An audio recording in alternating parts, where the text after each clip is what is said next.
7 MLA से संपर्क किया था। आज उनमें से कई एमएलएज ने इस हाउस के अंदर अपनी अपनी दास्तान सुनाई है और बताया है कि उनको अप्रोच किया गया था।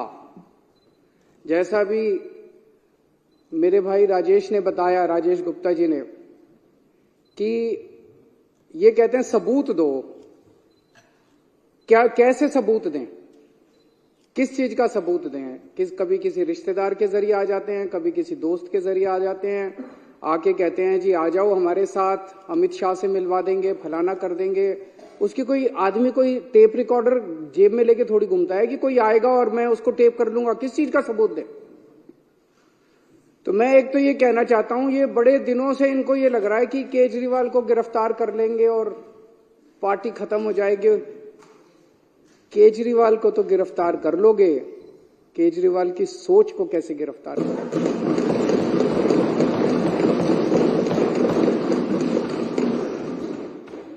और एक केजरीवाल को गिरफ्तार कर लोगे, मेरे भारत मां की कोख से 1 लाख केजरीवाल पैदा हो जाएगा। आज जिस तरह से इन्होंने आम आदमी पार्टी पे हमला बोला हुआ है, इतने हमारे नेता गिरफ्तार कर लिए, हमारा सारा काम रोकने की कोशिश कर रहे हैं, धमकियां दे रहे हैं, ये कर रहे हैं, वो कर रहे हैं, सब तरफ से, चारों तरफ से हमले ही हमले हमारे ऊपर किए जा रहे हैं। देश का एक एक बच्चा देख रहा है कि हो क्या रहा है। सारे लोग देख रहे हैं, इनको लगता है लोग बेवकूफ है, लोग बेवकूफ नहीं है। अब पार्कों के अंदर चर्चा होने लगी है कि यह चल क्या रहा है, तो लोग एक प्रश्न पूछने लगे हैं, क्या मोदी जी केजरीवाल को खत्म करना चाहते हैं?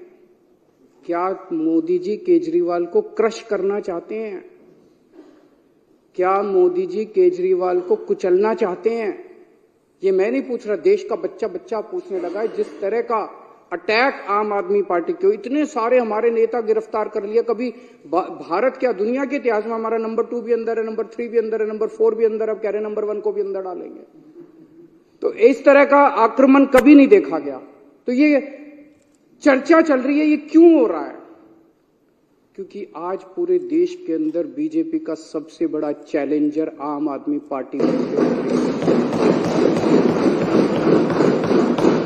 आज अगर बीजेपी को खतरा है, भविष्य का खतरा है, तो केवल और केवल आम आदमी पार्टी से खतरा है। इसलिए बीजेपी येन केन प्रकारेण जो मर्जी करके आम आदमी पार्टी को कुचलना चाहती है। और आज पूरी जिम्मेदारी के साथ मैं कहना चाहता हूं, इसमें कोई अहंकार नहीं है कि 2024 के अंदर बीजेपी अगर नहीं हारी लोकसभा चुनाव, तो 2029 के अंदर आम आदमी पार्टी इस देश को बीजेपी से मुक्ति दिलाएगी।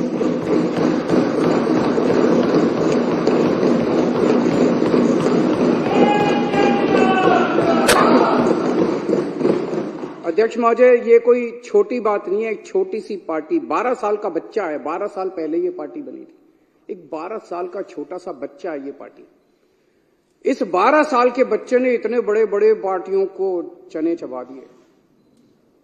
इस देश के अंदर 1350 पार्टियां रजिस्टर्ड हैं, 1350। उन्हीं में से एक पार्टी आम आदमी पार्टी थी। जब हमारी पार्टी 26 नवंबर 2012 को रजिस्टर की गई थी, रजिस्ट्रेशन के लिए अप्लाई किया था हम लोगों ने।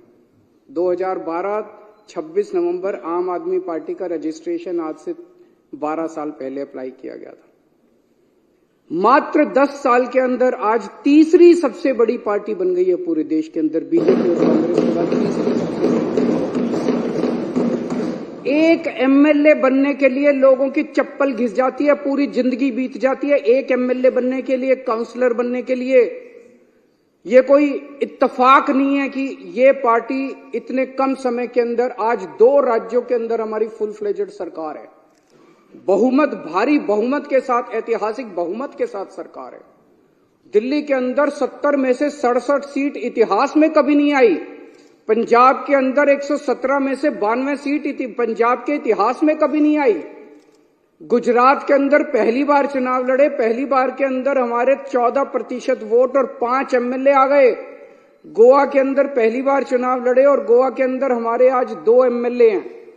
ये कोई छोटी बात नहीं है, इतनी छोटी सी पार्टी और इतना बड़ा। और चंडीगढ़ के अंदर तो आपने देखा हमारा मेयर इन्होंने किस तरह से छीन लिया इन लोग।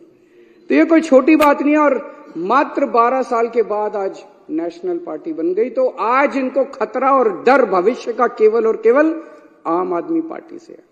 और ये भी जानते हैं, और फिर मैं दोहरा रहा हूं कि अगर ये 2024 में जीत जाते हैं तो 2029 में बीजेपी को इस देश को बीजेपी से मुक्ति आम आदमी पार्टी दिलाएगी।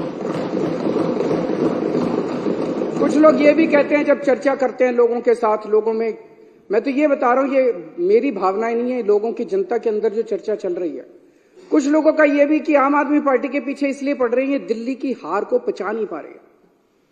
याद करो 2014 में मई के महीने में क्या जबरदस्त बहुमत लेके मोदी जी आए थे, क्या जबरदस्त। उसके बाद हरियाणा जीत गए, महाराष्ट्र जीत गए, एक अश्वमेध यज्ञ का घोड़ा चला था। ऐसे लग रहा था जैसे इस घोड़े को कोई नहीं रोक पाएगा। और फिर जब 2015 में ये घोड़ा दिल्ली पहुंचा तो दिल्ली के 2 करोड़ लोगों ने इसको रोक लिया। और केवल रोका नहीं, 70 में से 67 सीट बीजेपी केवल 3 पे सिमट गई। तो लोगों को क्या कहना है कि तब से इन लोगों ने ठान लिया कि इस पार्टी को तो नहीं छोड़ना, इस पार्टी को तो कुचलना है किसी भी तरह से। और फिर अक्सर देखा गया इस तरह के नई पार्टियां आती हैं, आंदोलन से निकलती हैं, बनती हैं और फिर एक ही चुनाव में खत्म हो जाती हैं। इनको पूरी उम्मीद थी कि एक चुनाव के बाद हम इतना इनको तंग करेंगे। आने के बाद इन्होंने बहुत तंग किया, हमें काम नहीं करने दिया इन लोगों ने। लेकिन 5 साल के बाद इनको उम्मीद थी चलो 2015 तो जीत गए, 2020 में इनकी सरकार नहीं बनने दें। फिर 2020 के अंदर 70 में से 62 सीट, ये 8 सीटों पे से 2019 में इतने भारी 303 सीट लेके लोकसभा के अंदर जीते, लेकिन उसके बाद दिल्ली के अंदर आके हार गए। तो इनको ये दिल्ली की हार पच नहीं रही। इन्होंने हमें रोकने के लिए क्या नहीं किया, सब कुछ किया इन्होंने हमें रोकने के लिए, कोई कसर नहीं छोड़े इन्होंने हमें रोकने के लिए। लेकिन जो हमारा असली चीज था वो ये, इन्होंने हमारे काम, सबसे बड़ी तकलीफ इनको किस बात की है कि जो काम हम लोग कर रहे हैं इनके पास उसका काट नहीं है। जो काम हम लोग कर रहे हैं ये वो काम नहीं कर सकते। हमने क्या क्या काम किए, हमने पिछले पहले हमारी दिल्ली में सरकार थी, पंजाब में सबसे बड़ा काम किया। दिल्ली में और पंजाब में दोनों जगह बिजली फ्री हो गई और बिजली 24 घंटे हो गई। मैं आज बीजेपी को चैलेंज करता हूं, 30 साल से गुजरात के अंदर तुम्हारी सरकार है, 15 साल से मध्य प्रदेश के अंदर तुम्हारी सरकार है, 10 साल से उत्तर प्रदेश के अंदर तुम्हारी सरकार है। एक राज्य के अंदर बिजली फ्री करके दिखा दो, तुम बिजली 24 घंटे करके दिखा दो। एक राज्य के अंदर इतने बड़े बड़े पावर कट लगते हैं, गुजरात के अंदर, मध्य प्रदेश के, पंजाब के अंदर 1 साल में 0 पावर कट हो गया। दिल्ली के अंदर 0 पावर, 24 घंटे बिजली आती है, फ्री बिजली आती है। तुमसे ना 24 घंटे बिजली आती, तुम्हारे राज्यों में ना 24 ना फ्री बिजली आती। इतनी महंगी बिजली आती है, इतने पैसे लेते हो जनता से।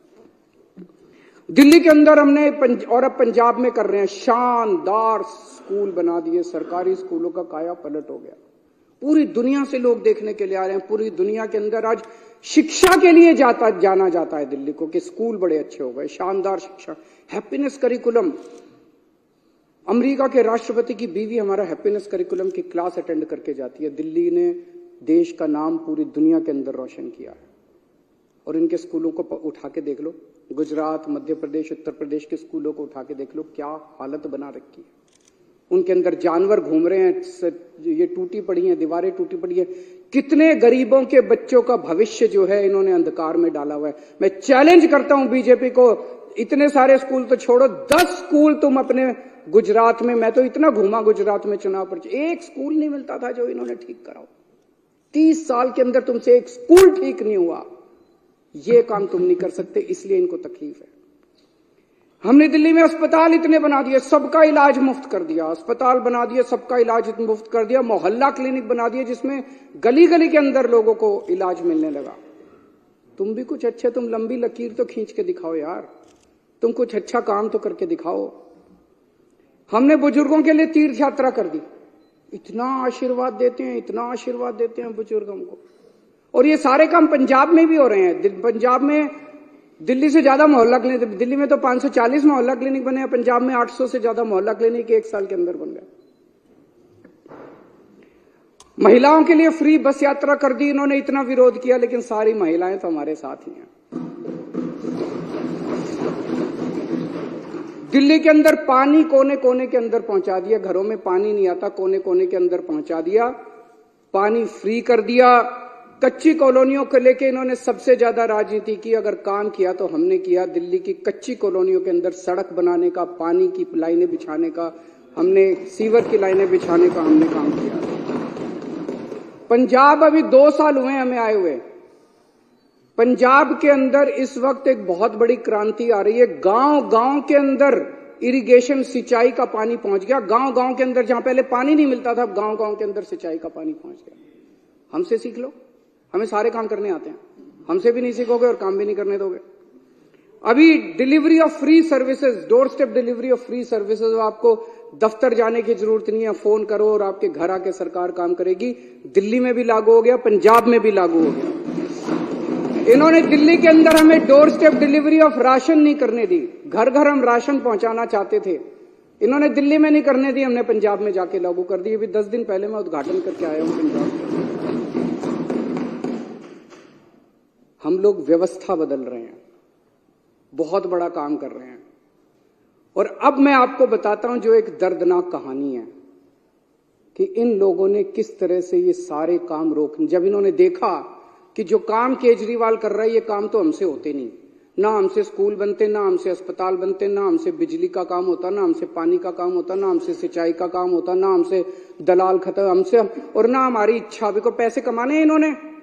तो जब इन्होंने देखा ये काम नहीं, तो इन्होंने काम रोकने का काम किया। बड़े दर्द के साथ आज मेरे को कहना पड़ रहा है कि पिछले साल इन्होंने किस तरह से दिल्ली के अस्पतालों के अंदर दवाइयों को रोकने का काम किया। अस्पतालों के अंदर गरीब आदमी अपना इलाज कराने के लिए आता है, अस्पतालों के अंदर बेबस आदमी जिसके पास पैसा नहीं होता, जो अमीरों के अस्पताल में, 5 स्टार अस्पताल में इलाज नहीं करा सकता, वो कराने के लिए आता है। हमने अस्पताल बदले थे, अस्पताल शानदार बना दिए, सारी दवाइयों का सबका इंतजाम किया। इन्होंने अफसरों के ऊपर उनकी हाथ मरोड़ के उन दवाइयां बंद करा दी। इन्होंने टेस्ट बंद करा दिए। मोहल्ला क्लिनिक में 3 महीने तक पिछले साल मोहल्ला क्लिनिक में टेस्ट नहीं हो पाए। इन्होंने पेमेंट रोक दी लेबोरेटरीज की। इतने गंदे और इतने घटिया लोग हैं ये लोग। कोई रोकता है क्या? कहते हैं राम भक्त है।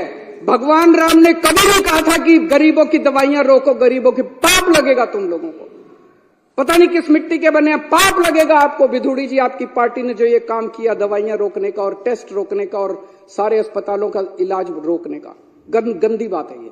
बता के जाना, आप भी रुक जाओ, बता के जाना अपनी पार्टी वालों को क्यों किया उन लोगों ने। दुश्मनी मेरे से है, दुश्मनी केजरीवाल से है, दिल्ली के 2 करोड़ लोगों से क्यों बदला ले रहे हो तुम लोग। एक वो एमटीएस थे, data entry operator, OPD counter पे जब आप सरकार, बैठ जाओ, मैं सारे जवाब दूं, बैठ जाओ 2 मिनट बैठ जाओ, मैंने डिस्टर्ब नहीं किया था। दिल्ली के अंदर जब आप अस्पताल में जाते हो, दवाई की खिड़की पे जाते हो, खिड़की ऊपर एक आदमी बैठा मिलता है रजिस्ट्रेशन करने के लिए, ओपीडी के लिए, ओपीडी का कार्ड काटने के लिए। वो कॉन्ट्रैक्चुअल था, वो डेटा एंट्री ऑपरेटर था। एक दिन एक ऑर्डर पास करके इन्होंने दिल्ली के सारे सरकारी अस्पतालों के डेटा एंट्री ऑपरेटर हटा दिए। अब अस्पताल के अंदर रजिस्ट्रेशन करने वाला कोई नहीं बचा। अरे करना क्या चाहते हो? दिल्ली के लोगों को मारना चाहते हो क्या? एक दिन फरिश्ते स्कीम कि अगर दिल्ली की बाउंड्री के अंदर किसी का भी एक्सीडेंट होगा उसका फ्री में इलाज किया जाएगा, चाहे प्राइवेट में हो चाहे सरकारी अस्पताल में हो। 23,000 लोगों का हम फ्री में इलाज करा के उनकी जिंदगी बचा चुके हैं। इन्होंने फरिश्ते स्कीम बंद करा दी इन लोगों ने। इतने घटिया किस्म के लोग हैं ये लोग। मेरा दिल रोता है जब मैं ये सारी चीजें, मैं जानता हूं किसी दिन लिखूंगा ये सब कि किस तरह से भारतीय जनता पार्टी के लोगों ने कितने घटिया स्तर के ऊपर इन लोगों ने काम किया है। ये राजनीति होती है, ये राजनीति सत्ता के लिए तुम किसी भी हद तक चले जाओगे, कुछ भी करोगे सत्ता के लिए। अरे मेरे से दुश्मनी है, मेरे को गालियां दे लो यार, दिल्ली के लोगों का इलाज तो मत रोको कम से कम। आप लोगों को लगेगा केजरीवाल झूठ बोल रहा है, भाई सरकार तो हमारी है, फिर ये कैसे रोक सकते हैं? ऐसा मन में आएगा ना कि भाई सरकार तो हमारी है, सरकार तो केजरीवाल की है, फिर ये कैसे रोक सकते हैं? मैं बताता हूं कैसे रोक सकते हैं। सर्विसेज इनके पास है। सर्विसेज का मतलब ट्रांसफर पोस्टिंग, किस अफसर को कहां लगाना है, कहां से हटाना है, किस अफसर के खिलाफ कार्रवाई करनी है। अगर कोई अफसर करप्शन करता है तो उसके खिलाफ कार्रवाई, डिसिप्लिनरी प्रोसीडिंग, विजिलेंस, जेल भेजना, ये सारा इनके पास है। पूरा अफसरशाही के ऊपर और स्टाफ के ऊपर और कर्मचारियों के ऊपर इनका कंट्रोल है।